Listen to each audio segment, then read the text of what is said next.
I want to focus on the bit where it says the temple, the veil, was rent in two. I want you to understand what that means. Okay.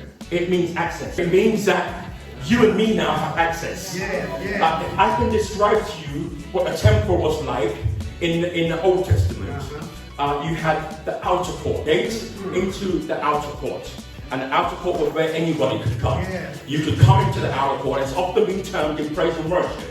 Okay, you could come into the outer court. And in the outer court, anybody can praise. That's right. Anybody can come into the outer court.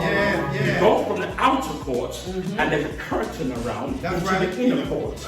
Now, in the inner court, only certain people can come into the inner court. Because you have to have another level of access to get into the inner court. You have to know how to praise God properly to get into the inner court. You have to know how to worship God properly with a clean heart to get into the inner court.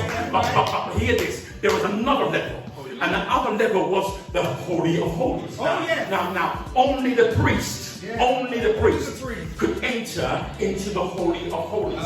He would enter behind a curtain, or what they call a veil. And that veil would shut him off from anybody else. And what would happen is the priest would wear his priestly garments, and he had a robe on, and he had bells around the end of his robe, okay? So they could hear him as he walked. And then he had a rope tied around his waist that was on the outside. It was a long rope, so when he walked into the inner court, the rope, into the Holy of Holies rather, the rope was out into the Holy of Holies. It was behind him. So what was his purpose for? The purpose of that was, the bells on his feet was that people could hear him.